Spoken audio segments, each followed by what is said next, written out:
মার্কিন শুল্ক ইস্যুতে ওয়াশিংটনে আলোচনায় সুখবর নেই। আগামী সপ্তাহে ফের দর কষাকষি জানালেন বাণিজ্য উপদেষ্টা। যুক্তরাষ্ট্রে যাবে প্রতিনিধি দল। ক্ষমতায় গেলে রাজনৈতিক নিয়োগ বন্ধ করবে বিএনপি, আশ্বাস খসরুর। রাজনৈতিক সংস্কৃতি পরিবর্তন না হলে লাভ হবে না সংস্কারে। বিভিন্ন ব্যাংক থেকে $171 মিলিয়ন কিনেছে বাংলাদেশ ব্যাংক। ডলারের বাজার স্থিতিশীল রাখতে ভূমিকা রাখবে বলছেন বিশ্লেষকরা।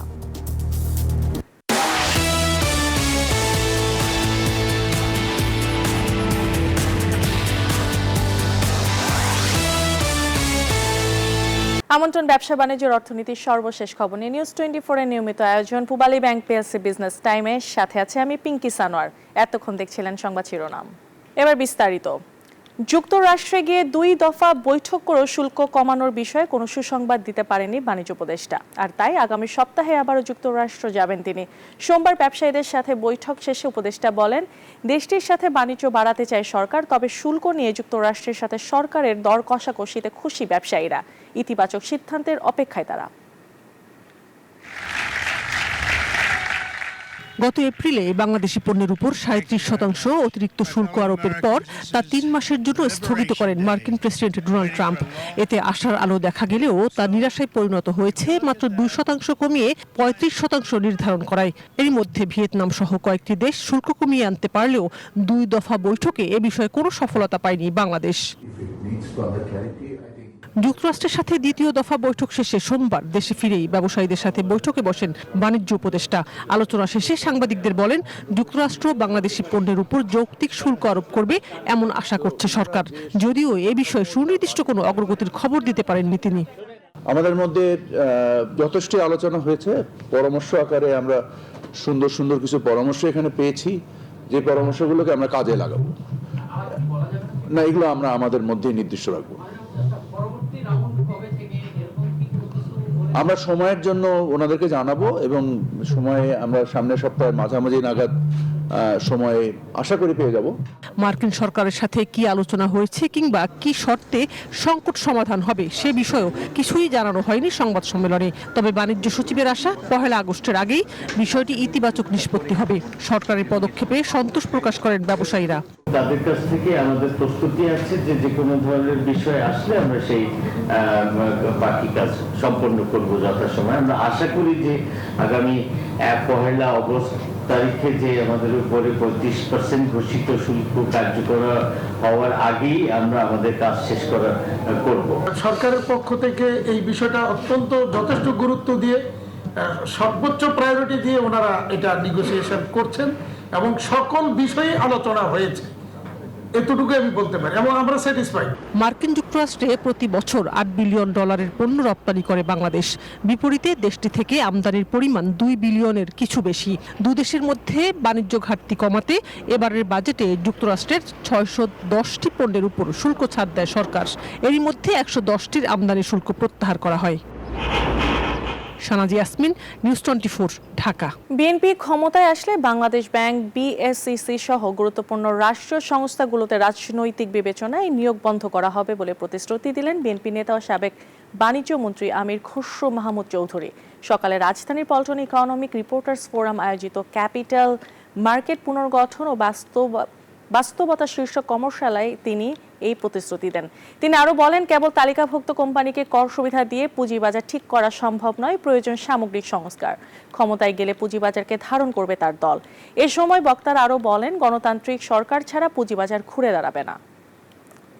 has to be democratized. ইকোনমিকে আপনি ডেমোক্রেটাইজ যদি করতে না করেন, তাহলে কিন্তু পার্টিসিপেশন এন্ড মানুষের কনফিডেন্স, ইকোনমিতে সকলের পার্টিসিপেশন আপনি এনশিওর করতে পারবেন না। আমরা কিন্তু একটা জিনিস করতে চাচ্ছি আগামী দিনে, বিগত দিনে আমরা কিছু করেছি, সক্ষম হয়েছি। এটা হচ্ছে গভর্নমেন্টের অনেক রোল আমরা ট্রেড বডিগুলোকে দিতে চাচ্ছি। 18 বাণিজ্যিক ব্যাংক থেকে $171 মিলিয়ন কিনেছে বাংলাদেশ ব্যাংক। রপ্তানি ও রেমিটেন্সের ওপর নেতিবাচক প্রভাব ঠেকাতে উদ্যোগ নেওয়া হয়েছে জানিয়েছে কেন্দ্রীয় ব্যাংক।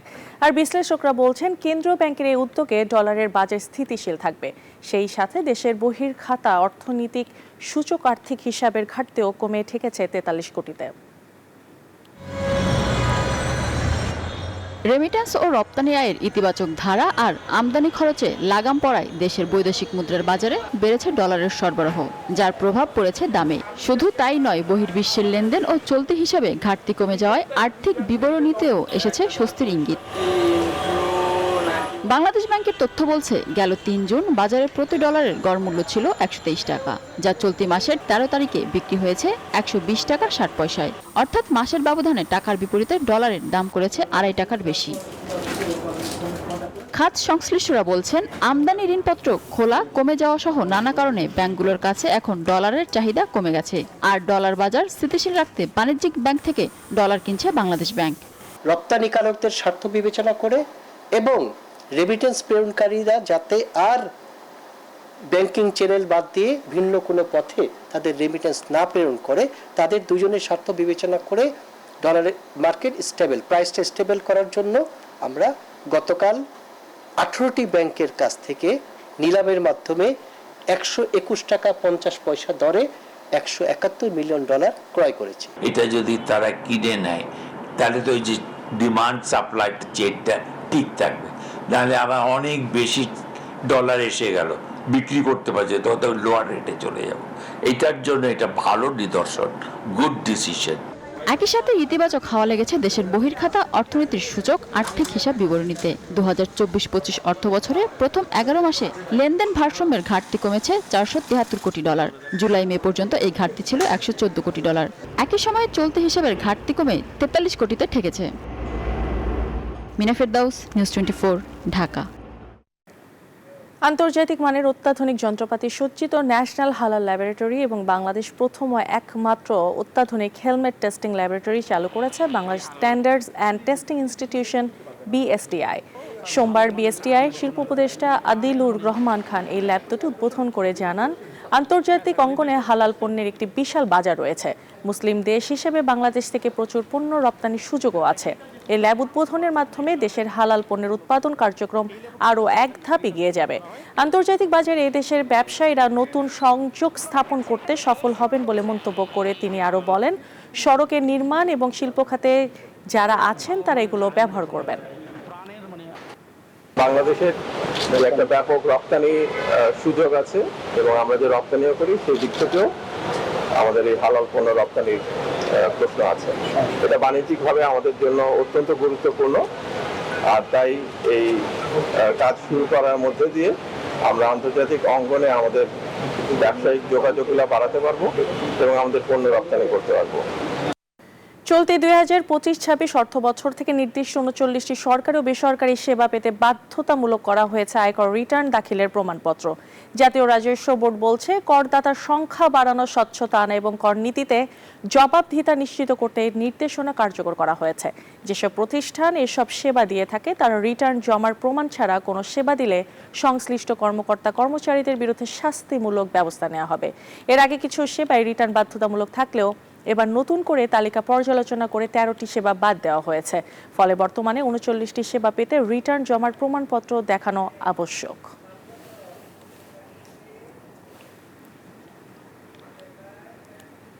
সূচকের পতনে লেনদেন শেষ হয়েছে ঢাকা ও চট্টগ্রামের পুঁজিবাজারে। এদিন উভয় বাজারে আগের কার্যদিবসের চেয়ে লেনদেনও কমেছে। সোমবার সপ্তাহের দ্বিতীয় কার্যদিবস শেষে ডিএসইতে দুটি সূচকের মান কমেছে। প্রধান মূল্য সূচক ডিএসইএক্স 4 পয়েন্ট কমে অবস্থান নেয় 5061 পয়েন্টে। সূচকের সঙ্গে এদিন ডিএসইতে লেনদেনও 101 কোটি টাকা কমেছে। এছাড়া হাতবদল হওয়া শেয়ার ও মিউচুয়াল ফান্ড ইউনিটের মধ্যে দাম বেড়েছে 156টির, কমেছে 163টির এবং অপরিবর্তিত রয়েছে 76টি কোম্পানির শেয়ারের দাম। অন্যদিকে দেশের অপর পুঁজিবাজার সিএসসিতে সার্বিক সূচক সিএসপিআই 28 পয়েন্ট কমেছে। পাশাপাশি গত দিনের তুলনায় লেনদেন 83 লাখ টাকা কমেছে।